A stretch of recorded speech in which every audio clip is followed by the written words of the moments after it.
Bienvenidos de regreso a Biblia y Teología con el Dr. Larry Trotter. Esperemos disfruten el siguiente episodio.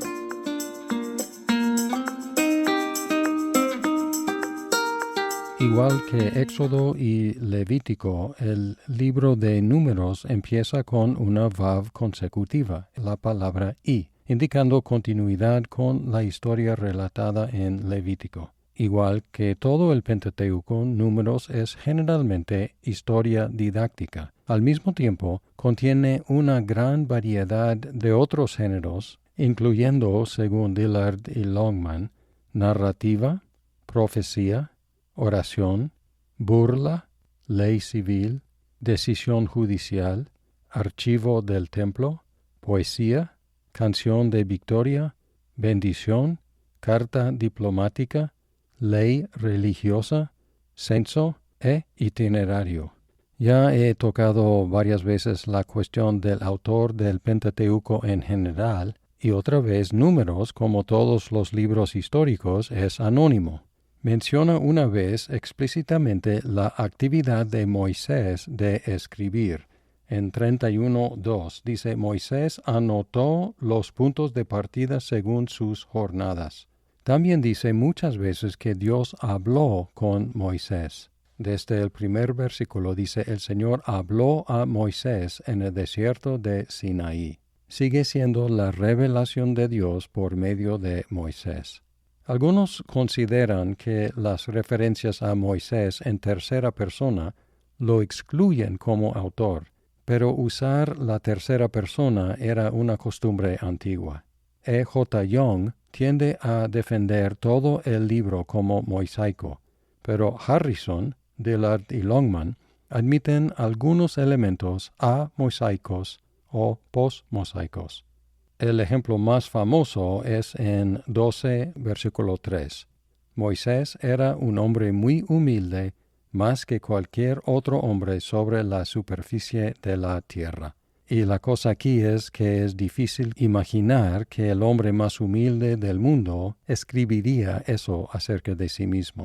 Otros posibles ejemplos están en 21:14 y 32:34 a 42, que posiblemente registran eventos después de la vida de Moisés.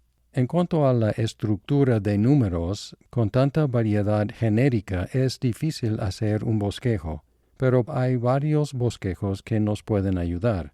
Se divide en 3 secciones grandes.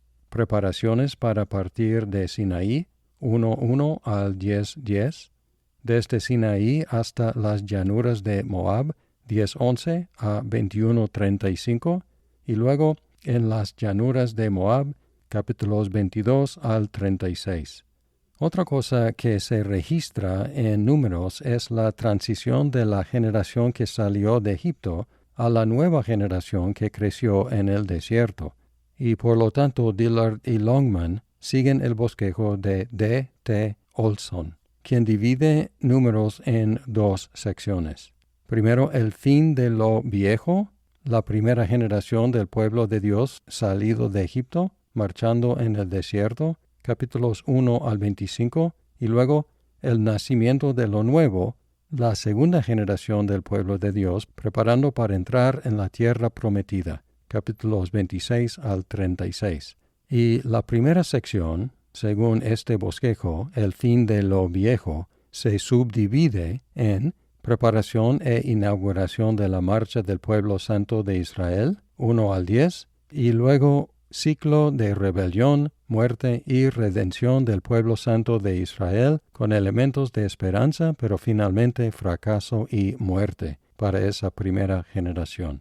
Y luego la segunda sección relata la preparación y la organización del nuevo pueblo santo de Dios para entrar en la tierra prometida. Pero hay una pregunta que es implícita en esa sección.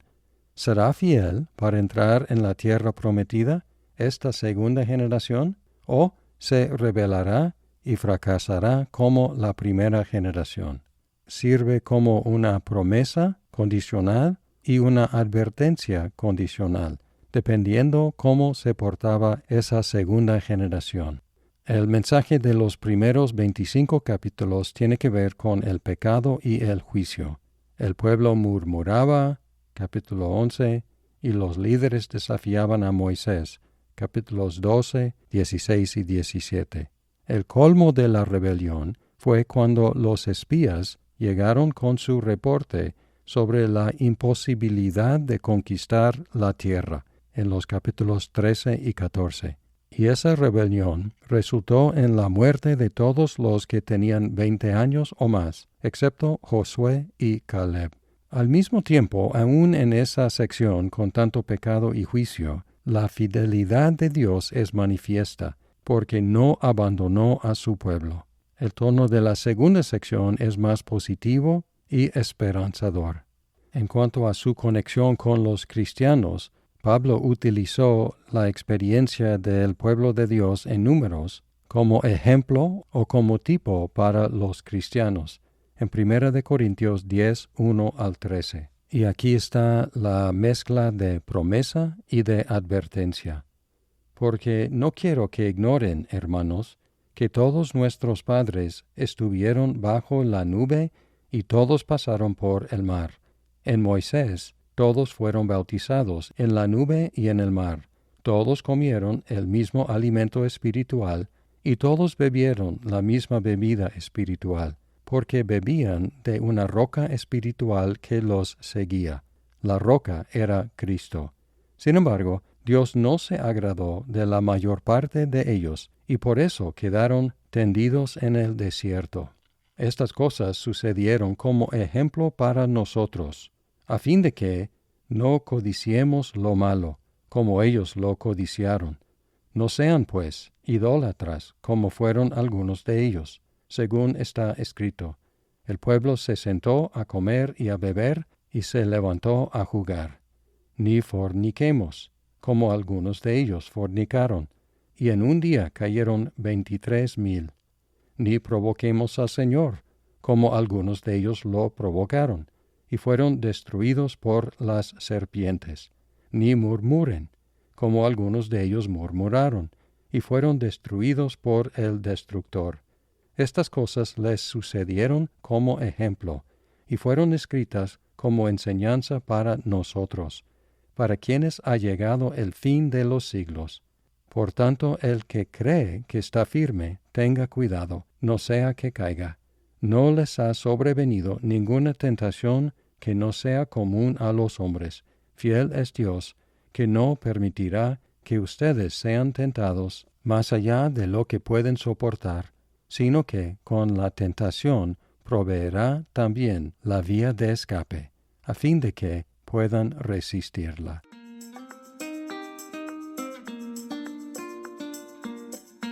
Muchas gracias por escuchar este episodio. Si estás disfrutando Biblia y teología, por favor compártelo con tus amigos. ¡Hasta pronto!